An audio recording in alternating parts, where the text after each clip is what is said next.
think we're rolling. Yeah. Holla. All right. You usually do the intro.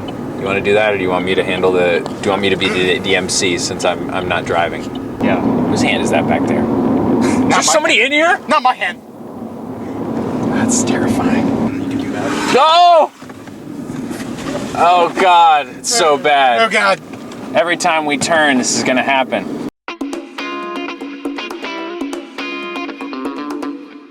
Hello, everybody. Welcome to the Yes Men Podcast Special Edition. We are in a car in Florida on our way to Sarasota for the Orioles Yankees game, and we're crossing the beautiful Tampa Bay. We're near our hotel at the moment.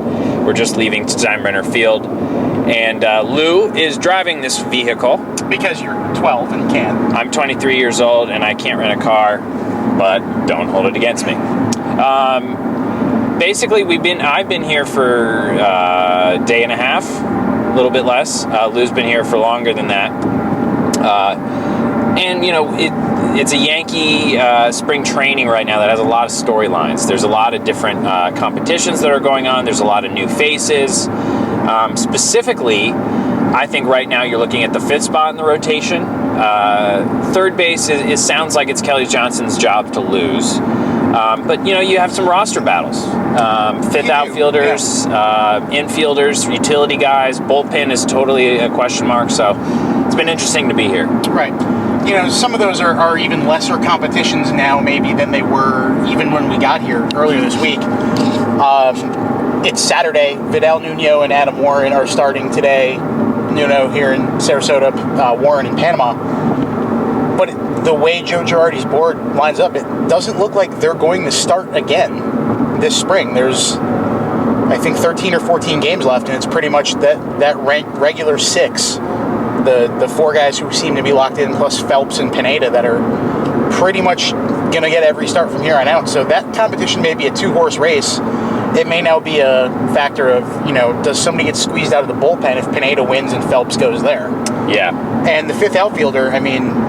Well, we've talked about this a lot, yeah. You know. It's Ichiro until Ichiro's not here. Right. And there's always the chance that Ichiro will get traded because he's got such a high upside. He's, you know, one of the best hitters in the last decade or so Still in baseball. a great defensive outfielder at 40. Right. And the Yankees would like to have his skill set as their fifth outfielder. They'd love to have a guy who can run as well as Ichiro can and play the outfield as well as Ichiro can. But, you know, Ichiro Suzuki is Ichiro Suzuki. He's not a guy that you want to bring off the bench once a week to steal a base. He's going to be a guy that wants to play a little bit more than that. And he's not an egomaniac, but it's just the way the business works. You want to use your full talent. So, you know, there's always the chance that they trade him because Zoilo Almonte has proven that he's a major league ready outfielder, but we'll see. And in terms of the bullpen, Lou, you know, as of right now, it looks like it's going to be Sean Kelly and Matt Thornton in the eighth inning and David Robertson in the ninth. And Andrew Bailey was signed about a week or two ago. And depending on who you ask, he's going to be ready anytime between July and September. Right. It's totally open-ended. Him the lower end, the Yankees the higher end of that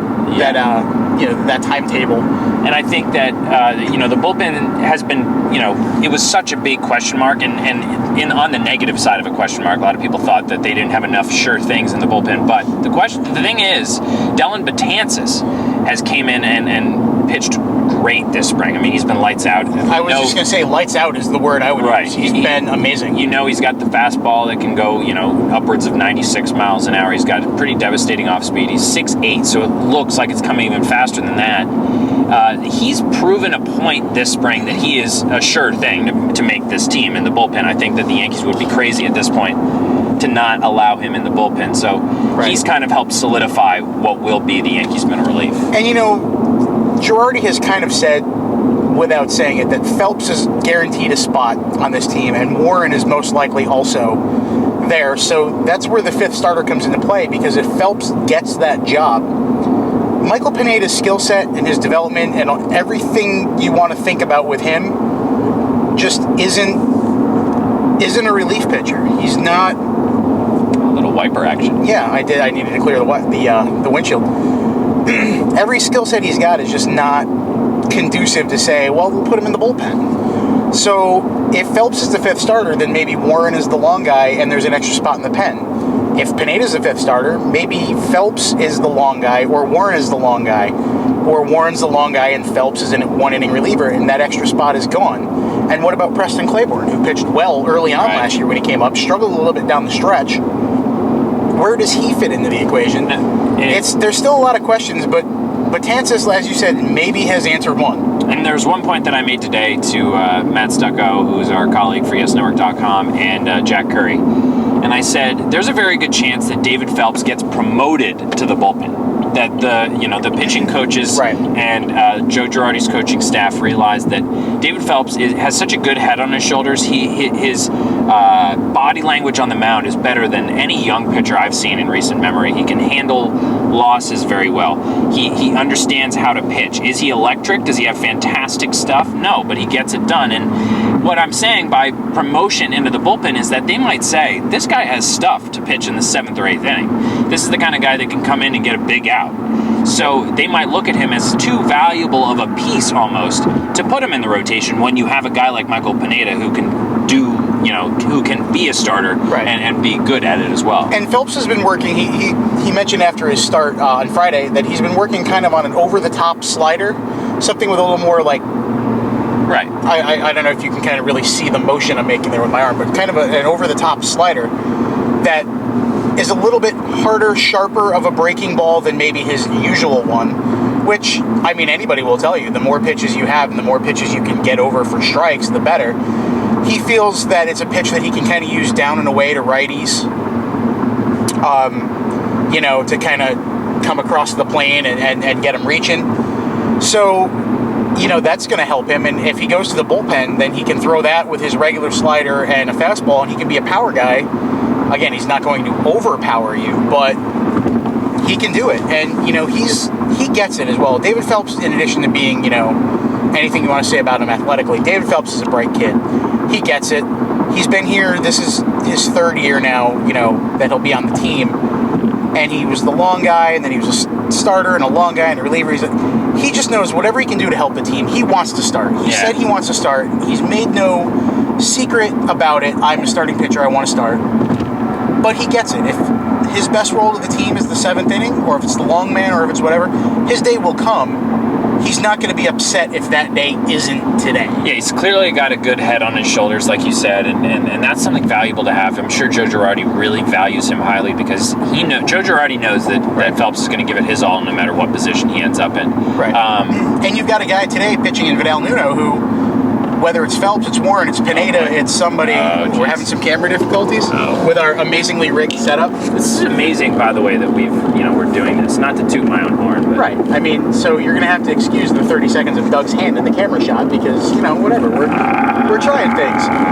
We are going out on a limb. We want to win an Emmy. What I was saying though is you have a guy in Nuno who realistically can fill that same role as Warren or Phelps and be a long guy, be a swingman. He's a lefty. He's got some good deception with his stuff. He hasn't been hit any point in his career. He hasn't anywhere in the minors. He had an ERA under 4. He's had one, and he pitched well last year in the big leagues. He's had one bad start that I can remember in the 3 years I've been here and been seeing, watching him, looking at him. He's had one bad start that I can remember. It happened to be in the International League playoffs 2 years ago, which, he was coming up to AAA for the first time, and you kind of have to take that with a grain of salt. But that's it. He's effective. Can he be a workhorse #1 starter, CC Sabathia type? I don't think so. Can he be a Andy Pettit workhorse, crafty type? David Wells kind of pitcher? Maybe, maybe not. Probably leaning towards maybe not. But can he be a guy who's going to be your 5th starter, give you 6 innings every day, basically be a left-handed version of what Jarrett Wright was when he was in Pinstripes? Absolutely. Yeah, except Jarrett Wright was absolute torture because he could not get through the 6th inning without throwing 120 pitches. Well, he didn't pitch through the 6th inning, I think, more than once the entire time he was on the A's. But that point notwithstanding, he can be that kind of guy. And sometimes when you have a rotation that can be as dominant as what the quartet they have is right now, it's really all you need. Well, I'm very excited. I think that there's a sense of excitement in the Yankee locker room and around this Yankee team, mostly because there are so many new faces, and it's been a long offseason. At least it feels like the longest offseason ever for me, just because I'm really looking forward to it. And it was so funny because we've had conversations about they had the choice to make. Do they want to re-sign Granderson and Cano, Or do they want to go with something new? And Cano just happened to make an offer to ask for an amount of money that the Yankees weren't willing to give. But it turned out that a kind of unsexy 2013 Yankees team has turned into a very sexy one in 2014. And I would say there is a lot of excitement in Tampa, at least for this team going in. And, even with that, right now, half the team's in Panama, and, half the team is here. The team that's going to Sarasota today is not going to knock anyone's socks off. There's a few guys, Ellsbury is behind, and Teixeira and those guys, they're the big names. And even this lineup, it's like Ichiro and Gardner and Kelly Johnson and Romine is catching, and the rest of the team is pretty much Trenton today. To be honest, legitimately, you look at the lineup for today, and it's Trenton. Yeah, and it's not a televised game, just in case you're watching this and you're wondering why you can't find it on TV, or if you're hoping to watch it. So it's not a televised game. We'll be reporting from YesNetwork.com just to give you some news. And we'll give them the exposure, because that's the point I was going towards, is that for these guys, Rob Segedin started at third base yesterday. He's slated to come off the bench and play third base today. This is a chance for this kid. He missed most of 2013. He had the same hip surgery A-Rod had.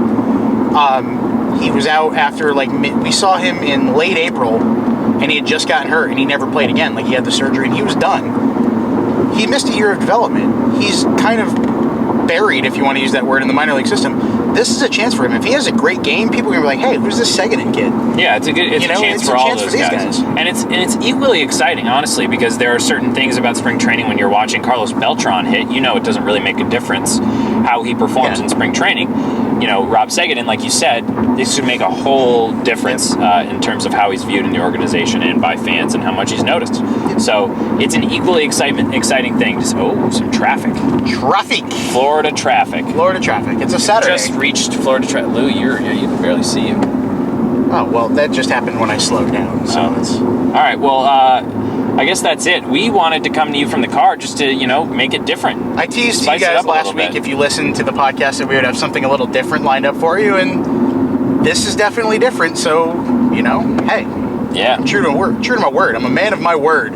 Sorry I haven't looked at you folks, but, the safety I've been looking at you the whole time. The safety of the crew in the car is a little more important, and we're going to be we're coming up on Tropicana Field, which is kind of a nice way to end this, because we're now look, yeah. Baseball. It looks like a gigantic It looks like a spaceship exploded and landed in St. Petersburg. Bubble. It's kind of a weird visual from the outside. It looks like if you flew onto it with a sword and poked it, it would just deflate. Yeah. Like I said, it's like a spaceship crashed into Earth and just landed there. It's a very weird visual from the outside.